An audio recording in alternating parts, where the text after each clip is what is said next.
Start. Sir, at the outset, I would like to say that some of the honorable members who took part in the debate criticized the way in which some of the labor laws were enforced. I was very much surprised when one honorable member said that the present state of things was not in any way better than what it was some years ago.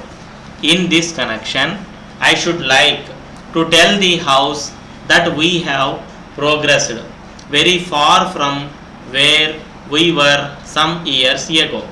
I have no doubt that every honorable member of this House will remember that this legislature has passed some useful laws.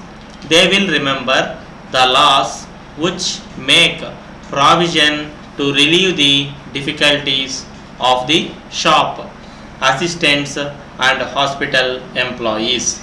They are two important pieces of legislation. So far as the Non-Power Factories Act is concerned, it contains what has been done by the Government of India now in the Factories Act. So, I claim that Tamil Nadu has been taking necessary steps to introduce legislation for the welfare of labor, whether it be in big factories or in factories which do not employ power. To that extent, I claim that the state of affairs has improved considerably.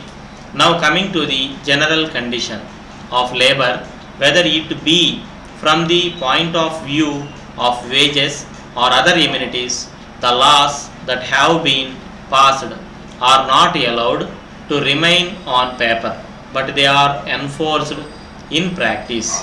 We have today a large staff of factory inspectors. They go about and inspect the various factories. I can inform the honorable members that in addition to them, there are three women inspectors to look after the welfare of women and young workers. This is a step in the direction of improvement from what it was a long time ago. So, I should like the honorable members to remember that things are not as they were before and that we have been making progress gradually. Not only in the matter of welfare of labor in industry, but also in the matter of agricultural labor, the government have been trying to do their best. For instance, I would like to refer to the press note that has been issued by the government today about the assignment of house sites to agricultural labor. In addition to that, honorable members would have seen from the papers this morning, the Honorable the Chief Minister has appealed to the landlords to come forward and see that those who are working for them are given the necessary house sites and that they are not made to suffer in any way with regard to housing. I am trying to illustrate how we have been trying to do our best because it is not only a matter for the landlords alone but for the government also. So, side by side with appealing to the landlords, the government also must do their part and give the lead in the matter. In regard to the industrial disputes in the state, it has been mentioned by some honorable members that the police have been helping the management more than labor. So the honorable members have suggested that in the matter of industrial disputes, the police should not be there. With reference to this, I would like to bring to the notice of the honorable members that it is not a question of the management and labor alone, but there is also the question of general peace of society which has to be preserved. It is not a question of struggle between these two classes only. Letter dated 4th March 1980 from the manager, Indian Bank, Annasalai, Madras, to Thiru R. Gopalan, Mylapore, Madras. Dear sir, we acknowledge receipt of your letter of the 3rd instant.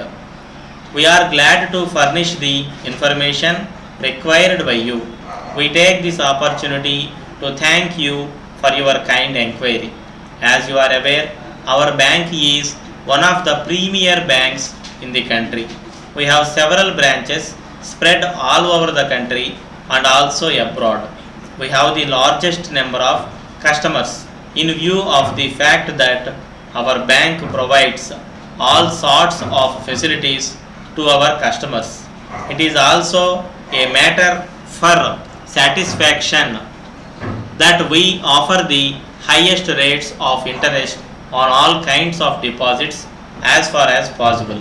In this connection, we enclose here with a pamphlet which mentions the various particulars that may be required by you. The officials in any of our branches will be able to clear any doubts that you may have in this regard. You are always welcome for a meeting with us, and we will be only too glad to supply you further information. I would like to mention one special feature connected with our bank. We not only pay attractive rates of interest on deposits, but offer a special incentive to our customers. We are sure you will avail yourself of this facility as soon as possible. We look forward to your encouragement. Yours faithfully.